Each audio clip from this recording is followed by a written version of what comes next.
The last half of 2017 was pretty exhausting. The most draining part, both emotionally, physically, and financially, has been the laborious task of moving my father into an aged care facility due to his rapidly advancing dementia. He lives in Tasmania, where I grew up, and I'm currently working and living in Brisbane, which is about 2,500 kilometres, or 1,500 miles for you Imperials, to the north of Tasmania. I've been making the 3.5-hour flight down to Tasmania about twice a month to sort out my dad's situation. I've been busying myself by fixing up his empty, dilapidated home in order to get it ready to be sold. I moved out all of his furniture and belongings, save for a pile of blankets and pillows that I turn into a makeshift bed on the floor while I'm in visiting. The house is situated in a semi-rural area surrounded by overgrown trees and bushes. It's an old house, it's damp, everything creaks, and there is currently no electricity, which makes the nighttime very creepy. The house itself is not very secure, no alarm system. The doors have locks, but a forceful nudge will pop the door open. I flew in on Christmas Eve in the late evening, picked up my hire car to make the hour-long drive down to the house. I stopped in at a mate's place who lives about 10 minutes from my dad's to have a few beers and shoot the shit about the year that just had passed. After a couple of hours, I realised that I had probably surpassed the legal blood alcohol limit to drive. My mate's legendary wife dropped me off at dad's and offered to come back in the morning to pick me up and go back to their place to get my car. I entered my dad's house around midnight. Inside the house was pitch black, and in my slightly drunk state, I flipped the light switch and nothing happened. Oh yeah, that's right, no power. Using my phone as a light to navigate my way through the house, over the creaky floorboards, I noticed that some of the tools I had left laying around inside the house had been stolen. I sighed and accepted the fact that it was my own stupid fault for leaving them out in an unsecure house. Some kids probably noticed that no one is living there and took advantage of the situation. It was unsettling knowing that someone had been in here, but I didn't bother calling the police over a hammer, wrench and screwdriver that came to a grand total of about $16.50. Good news was the big toolbox, which I keep locked up in the laundry cupboard that houses my more expensive power tools, was still there and intact. I studied the padlock and the space around it, and it looked pretty scratched up and dented, like someone had crudely attempted to prise it open. "Nice try, dickheads," I said aloud to myself. The toolbox is very big and heavy. Too big for one person to carry it, unless you're Andre the Giant. Exhausted, I went into one of the furnitureless bedrooms, made my makeshift bed out of my blankets and pillows. I couldn't get comfortable, and it was taking me a while to drift off to sleep. As I was laying there, the only sounds I could hear over the ringing of my tinnitus was the gentle rustle of wind through the trees. I could also hear what sounded like the unmistakable crunch of boots on the gravel driveway that went up the side of the house. I tried to listen harder. Then there was this loud gong sound of something solid coming into contact with the metal railing that leads up to the back door. This makes me sit up wide-eyed while my heart rate starts to increase. Maybe it was a wallaby or a possum. I sit there as still as possible, just listening. I can hear the sound of the trees in the wind and nothing else for a few moments, and I start to calm down. This is interrupted by the pop and squeak of the back door being pushed open. I freeze, not knowing what to do. I could hear footsteps creaking through the back of the house, and I hear the laundry cupboard being opened. I was up by the other end of the hallway, but I could hear whispering. The only words I could make out were, "There, shh, quick." I pull myself together, pull out my phone, and call the coppers. I chat to the dispatcher while burying my head under the pillow to muffle my voice. I explain the situation to the dispatcher, and she says the cops are coming and they're on their way. While this is happening, I can hear a chink sound of what I'm assuming was the lock of the toolbox trying to be broken. The dispatcher suggests that I lock the door of the room I'm in. I agree, and as I slowly pad over across the room to the door, one of the floorboards creaks so freaking loud. I freeze and hear dead silence from the laundry. They must have heard. After about 30 seconds of standing still, I try to take another step and get yet another high-pitched creak. But this seems to work in my favour because I hear my new house guests scatter away out the back door. I lock the bedroom door and tell the dispatcher that I think they've gone. She tells me to stay put until the police arrive, and I tell her I'm more than happy to comply. After about 5 minutes, the cops arrive and the dispatcher bids me farewell. The police did a search of the area and found nothing, as expected. They had tried to break open the toolbox. One of the coppers says, "Why didn't they just use bolt cutters? Fucking amateurs." I explained to the coppers about how when I had come home that some of the tools I'd left laying around were stolen and that the toolbox looked like it had already attempted to be broken into. Upon hearing that, the other cop stated his theory of how events took place. They probably broke in early the night before you got here. They grabbed what they could, tried to open the toolbox, but couldn't, and then left to go get something to open it with. While they were gone, you came home, and then they arrived back here to open the toolbox. I doubt they were dangerous, probably just kids. Good timing, I think to myself. I make a report, and that's that. I stayed up until sunrise and then decided to get a couple of hours sleep until my mate's wife came to pick me up and collect my car. I asked if I can keep my tools at their place for safekeeping, to which they agreed. I then drove to my dad's old folks' home and had Christmas lunch with him and his new elderly buddies. The following day, I went to the hardware store to purchase some newer, sturdier door locks. So this happened after work this past Christmas Eve. I work a late second shift from 5 p.m. till 1 a.m, or until we're done. I should also mention that while the warehouse is in a nicer area, a couple blocks down, it gets sketchy at night. We got done around 2 a.m, and me and one of my friends were the first out to the parking lot. We were standing there talking while we were warming up our cars. We were talking for maybe 5 to 10 minutes, and during that time, I saw this small sedan drive by slowly, but didn't think much of it because it was a little icy out and figured they were just being cautious. But then, I saw it slowly coming back down the road.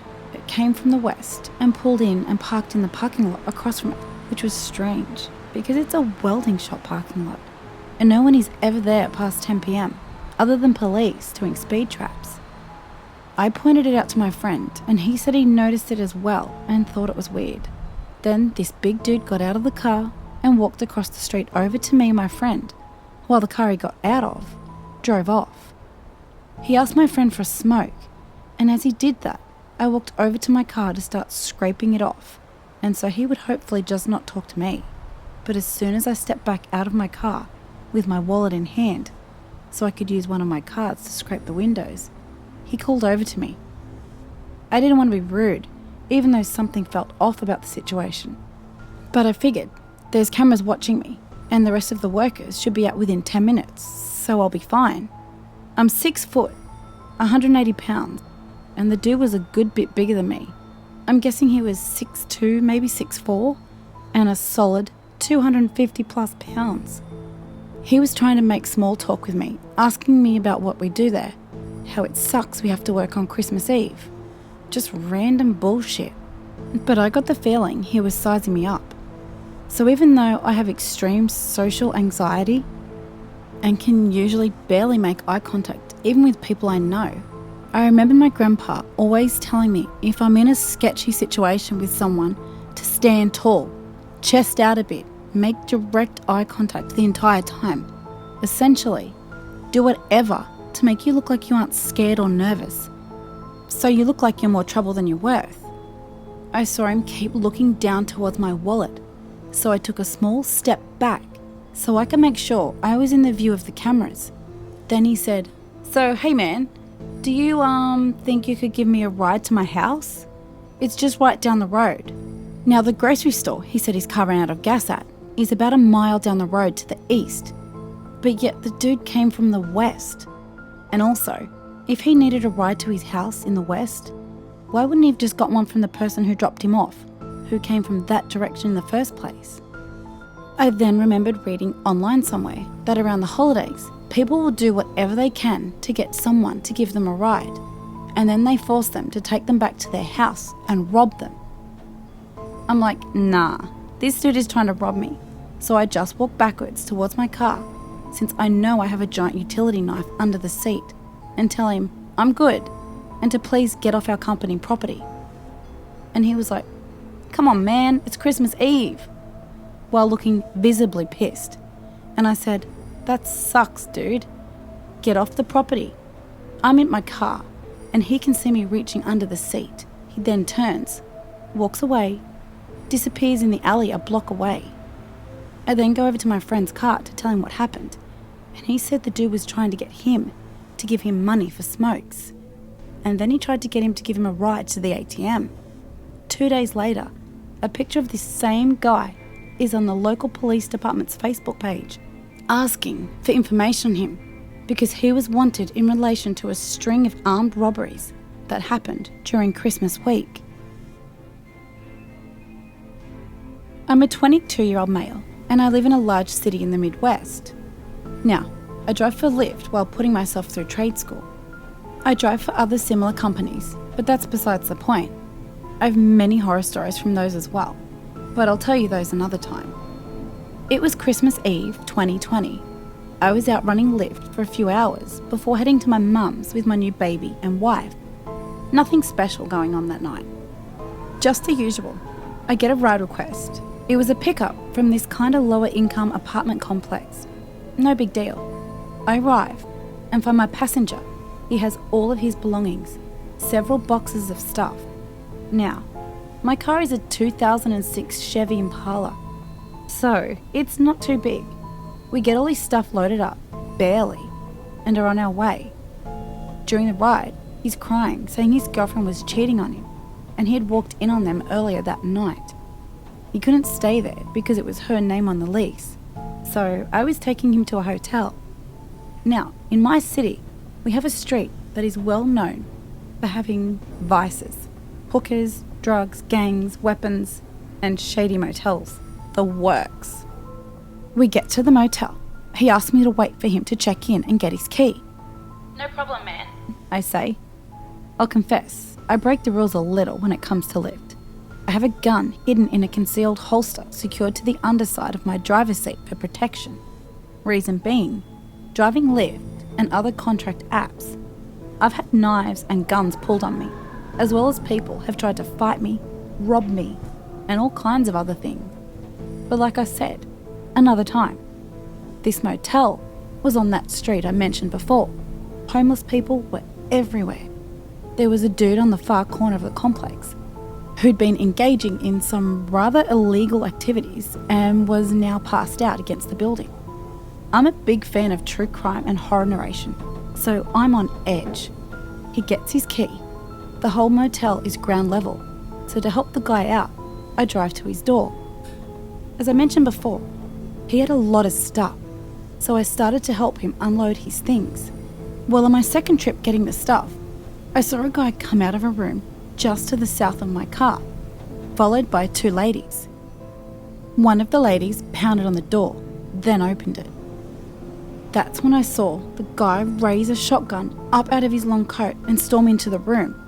The two ladies followed him, slamming the door behind them. Following, I heard a lot of yelling and shouting. I was just waiting for shots to ring out. Out of nowhere, my passenger came up behind me. I can take this, man. Go ahead and take off. Have a Merry Christmas. And he gave me a cash tip. I didn't even notice he took the boxes out of my hands or slid a $5 bill in my pocket. I was frozen. I knew what may have been going down in that room. I had to leave, or at least get to where I could get my gun. I know the guy and both ladies saw me, and I know they knew I saw the gun. I had to get out of there. You know, no witnesses. I got in my car and sped away quickly. I got a block or so away and called the cops. I give them every detail. After I got off the phone with the police, I signed out a Lyft. I hadn't made much money, but I was done. I got a call later that night. The cops investigated.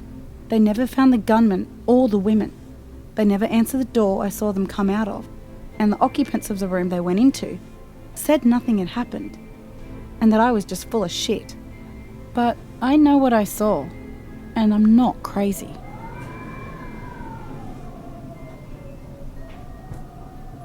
One day, while my great-grandfather was in the washtub as a boy, bathing and enjoying himself as the water grew cold, his fingers wrinkled. His smile made his mother frown. Suddenly, his mother left him alone while he was splashing and having a good bath. She left in silence, without scolding him. "They will rot!" which she always shouted angrily at him. He looked up as the door opened, and there stood a monster, covered in fur. It said in a scary voice, "When the planks rot, I will come and drown you while you bathe. If you don't bathe, I will eat you alive." And then the monster turned and left. A few moments later, his mother returned, perfectly placid, and dried him and dressed him up for supper. He kept trembling and weeping, but his mother never asked what was wrong. Finally, he told her of the awful creature. "That was just Krampus. I left you in the cold water too long. He isn't real, so don't worry. He's like a bad dream, except you're awake," she calmly explained. He shook his head, but couldn't really argue. That night, he was plagued by terror, and the next day when bath time came, he was sure not to even drip onto the floor planks. Every day after that, he checked the floor planks to be sure they were not rotting. When I first met my great-grandfather, I didn't know this story about him. He got very angry with me when I spilled my glass of water onto his hardwood floor. As I got older, I learned caution about not getting the nice hardwood floors of his house wet in any way. My grandfather and my father argued with him that the floors were waterproof, that a mop could be taken to them daily. He died while I was very young. After he died, my grandfather told me a story about my great-grandfather. It was the story I have shared. When I told my own father this story after the death of my grandfather a few years later, he laughed. I had never thought it was funny. My father had known my great-grandfather until after I was born and lived with the old man's hardwood floors all that time. I wondered why my grandfather had never told my father. He had chosen to tell me, but not my father. I reached the late age of 9, a year after autumn. It was then that I received my first .22 rifle. I had a lot more nerve all of a sudden, and one day, while my father was attending a neighbour's sick horse, I took my own and the weapon to great-grandfather's house. The ride on horseback was not particularly long. I arrived at great-grandfather's in a dusky mid-afternoon while a windstorm of brown and gold leaves and warm rain came. I wasn't warm in the rain wetness for long. I went inside and brought my horse. I inspected the hardwood floors left untreated for a long time. They were indeed beginning to rot from a steady drip of rain in the drafty place. Boarded up and unsold, great-grandfather had sat those 5 or 6 years. My horse was very nervous for some reason. I waited for a break in the rain and then took it to the shed. One wall was gone, and a horse tether was already there. I gave her some oats out of the bag I had brought and threw a blanket over her and went back inside. I was shivering and thought I'd better go back out and sit on my horse and use the blanket. But instead, I lit some paper on fire in the fireplace. I got the place quite smoky, but eventually I got the smoke to go up the chimney. Coughing and shivering, I got a fire going and noticed some huge spiders scurrying away into the shadows. Nothing was blocking the chimney, so I was in no danger of a chimney fire.